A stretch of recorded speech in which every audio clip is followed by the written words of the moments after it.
Você dobra os joelhos todos os dias, clama a Deus pela paz do seu lar, mas quando abre os olhos, as brigas continuam. O grito ainda ecoa pelos corredores. O silêncio gelado persiste entre os quartos. Por que suas orações parecem não funcionar dentro da sua própria casa? Se você chegou até aqui, sei exatamente o que está passando. Aquela sensação de impotência quando você ora fervorosamente, mas volta para casa e encontra o mesmo caos de sempre. A mesma tensão no ar, as mesmas discussões pelos mesmos motivos. É como se existisse uma barreira invisível impedindo que o poder de Deus se manifeste no lugar que deveria ser o mais sagrado da sua vida. Eu sou do canal Entre Céu e Casa, e durante anos tenho acompanhado famílias que vivem essa contradição dolorosa.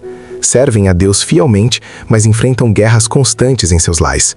E posso te dizer uma coisa que vai te surpreender: você não está sozinho nessa luta.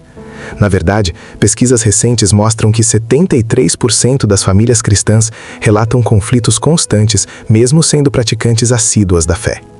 Mas aqui está a boa notícia: existe uma explicação para isso.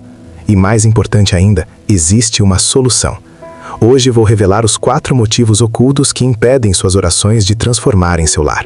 São bloqueios espirituais que a maioria das pessoas desconhece completamente, mas que, quando identificados e removidos, liberam um poder sobrenatural de transformação na sua casa.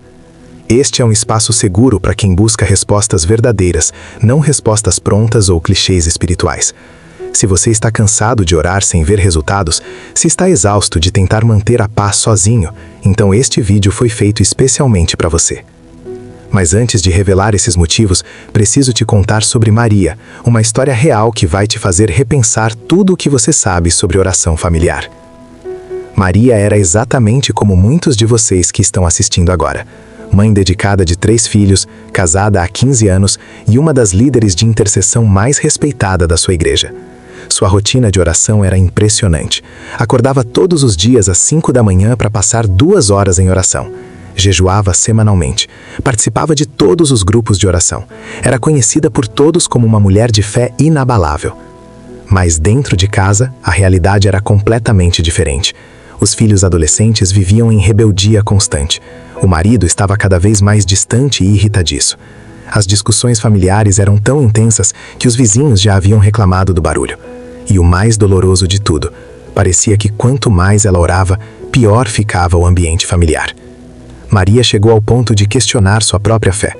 Numa manhã, depois de uma briga particularmente devastadora entre ela e o marido na frente das crianças, ela se trancou no quarto e fez uma oração desesperada. Deus, por que minhas orações não funcionam aqui? Por que consigo ver milagres na vida de outras pessoas, mas não consigo trazer paz para minha própria família? Foi nesse momento de quebrantamento total que Deus começou a revelar para Maria algumas verdades profundas que mudaram completamente a dinâmica da sua casa. O que ela descobriu foi tão impactante que ela ficou 3 dias chorando, porque percebeu que durante anos estava orando contra sua própria família sem saber. Como é possível orar contra a própria família? A resposta está no primeiro motivo oculto, e é mais comum do que você imagina. Durante todos esses anos, Maria estava cometendo um erro que 90% das pessoas cometem quando oram pela família. Ela estava orando para que Deus mudasse as outras pessoas, em vez de orar para que Deus mudasse o ambiente espiritual através dela. Toda manhã, suas orações seguiam o mesmo padrão. Senhor, mude meu marido, tira essa irritação dele. Senhor, mude meus filhos, tira essa rebeldia do coração deles. Senhor, faz eles me respeitarem, faz eles te obedecerem, e assim por diante. Era sempre sobre mudar os outros, nunca sobre como Deus poderia usá-la para transformar a atmosfera espiritual do lar. Mas Jesus foi muito claro sobre isso em Mateus capítulo 7, versículos 3 a 5. Por que vês tu o cisco que está no olho de teu irmão e não reparas na trave que está no teu olho? Ou como dirás a teu irmão, deixa-me tirar o cisco do teu olho, estando uma trave no teu? Hipócrita, tira primeiro a trave do teu olho, e então cuidarás em tirar o cisco do olho de teu irmão. O princípio espiritual aqui é revolucionário. Quando oramos para Deus mudar os outros, estamos assumindo que o problema está neles, mas quando oramos para Deus nos usar como instrumentos de transformação, estamos alinhando nossa oração com o coração de Deus. A oração correta não é Senhor, mude meu marido, mas sim Senhor, me use para trazer paz para este relacionamento. Não é Senhor, tira a rebeldia dos meus filhos, mas sim, Senhor, me dê sabedoria para ser o pai ou a mãe que eles precisam.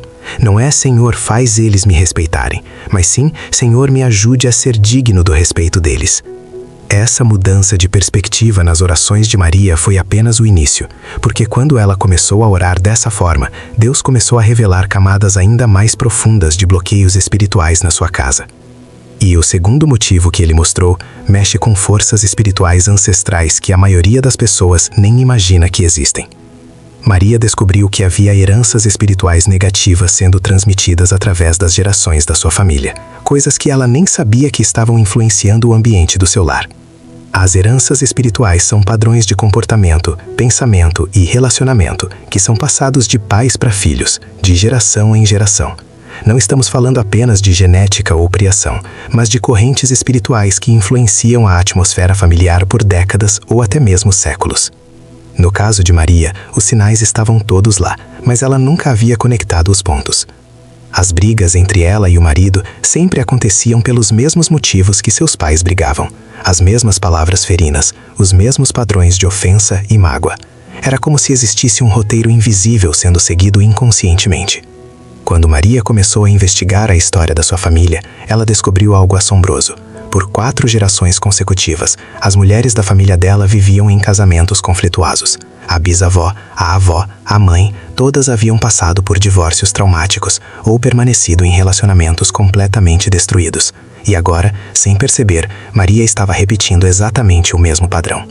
Isso não é coincidência. É o que a Bíblia chama de iniquidade dos pais, sendo visitada nos filhos, até a 3ª e 4ª geração. São correntes espirituais de divisão, ódio, amargura e discórdia que são transmitidas através das linhagens familiares, até que alguém tome a autoridade espiritual para quebrá-las. Os sinais de que existem heranças espirituais negativas na sua casa são bem específicos. Brigas que acontecem sempre pelos mesmos motivos, ofensas que nunca conseguem ser verdadeiramente resolvidas, padrões de comportamento destrutivo que se repetem em vários membros da família e uma sensação geral de que, não importa o que você faça, sempre volta para o mesmo lugar de conflito. Quando Maria descobriu essa verdade, ela fez uma oração poderosa de quebra de heranças espirituais. Ela renunciou, em nome de Jesus, a toda a maldição de divisão familiar que havia sido transmitida através das gerações. Ela declarou que a linhagem dela seria diferente, que a partir daquele momento, sua casa seria um lugar de paz, amor e unidade. E naquela mesma noite, algo sobrenatural aconteceu. Pela primeira vez em meses, a família dela jantou junta, sem nenhuma discussão. Não apenas isso, pela primeira vez em anos, eles riram juntos. Foi como se uma atmosfera pesada tivesse sido removida da casa. Mas mesmo quebrando heranças espirituais, Maria descobriu que existia um motivo ainda mais sutil sabotando suas orações. Um princípio bíblico fundamental que ela havia negligenciado durante anos. O terceiro motivo oculto é algo que Jesus mesmo alertou. Uma casa dividida contra si mesma não pode subsistir. E a casa de Maria estava espiritualmente dividida. Durante 15 anos de casamento, cada membro da família orava sozinho, quando orava. Maria tinha seu momento com Deus de manhã cedo. O marido orava rapidamente antes das refeições. Os filhos, quando pequenos, faziam suas orações individuais antes de dormir. Mas nunca, em 15 anos, eles haviam orado juntos como família. E aqui está o problema espiritual. Uma casa onde cada pessoa busca a Deus individualmente, mas nunca se une em oração, é como um reino dividido. As orações individuais, por mais sinceras que sejam, ficam fragmentadas no mundo espiritual. É como ter vários exércitos pequenos lutando batalhas separadas, em vez de um exército unificado conquistando território. Jesus foi muito específico sobre isso em Mateus capítulo 18, versículo 19. Também vos digo que se 2 de vós concordarem na terra acerca de qualquer coisa que pedirem, isso lhes será feito por meu Pai que está nos céus. A palavra concordarem aqui vem do grego sinfoneu, que significa estar em sinfonia, em harmonia perfeita. O poder da concordância em oração é exponencial, não apenas adicional. Quando uma família se une em oração, concordando sobre os mesmos pedidos, declarando as mesmas promessas, algo poderoso acontece no mundo espiritual. É como se todas as orações individuais se multiplicassem e ganhassem uma força sobrenatural. Mas como estabelecer momentos de oração em família quando existe resistência? Maria enfrentou exatamente esse desafio. O marido achava forçado, os filhos adolescentes reclamavam que era chato, e ela própria não sabia como conduzir uma oração familiar depois de tantos anos orando sozinha. A estratégia que ela usou foi genial. Começou pequeno e gradual. Em vez de propor um culto familiar elaborado, ela simplesmente pediu para orarem juntos por 30 segundos antes do jantar. Apenas 30 segundos, cada um falando uma frase de gratidão a Deus. No primeiro dia foi meio constrangedor. No segundo dia, um pouco mais natural. Na primeira semana já estava fluindo. E no final do primeiro mês, eles estavam orando juntos por 15 minutos todas as noites e ninguém queria parar.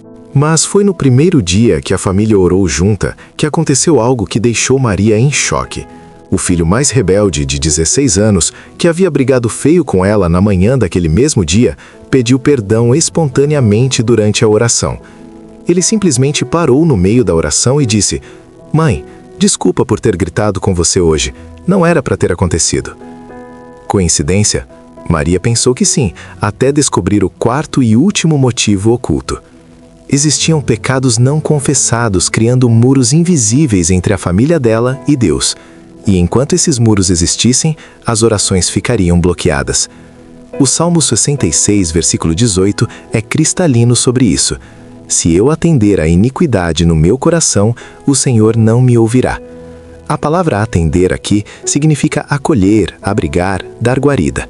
Quando abrigamos pecados não confessados no coração, criamos uma interferência na nossa comunicação com Deus.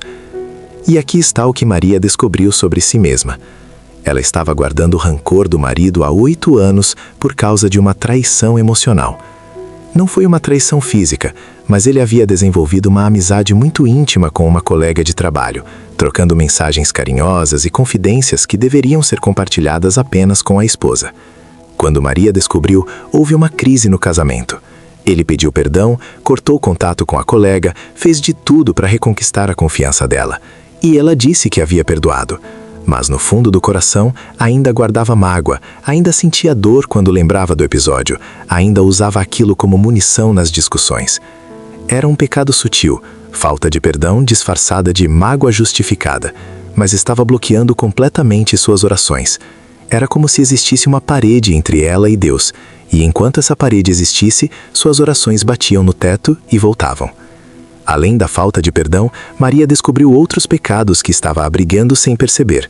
Orgulho espiritual, por se achar mais espiritual que o marido, amargura disfarçada de decepção e mentiras pequenas que ela contava para evitar conflitos, mas que minavam a confiança familiar.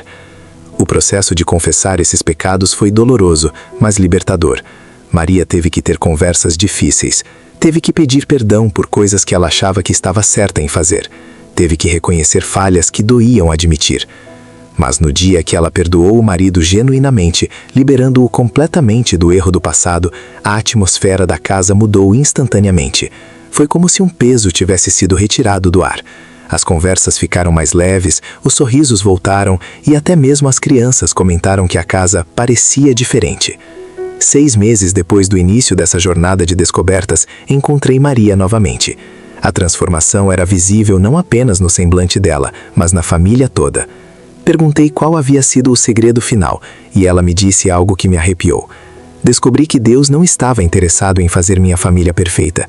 Ele queria fazer dela um testemunho vivo do seu amor.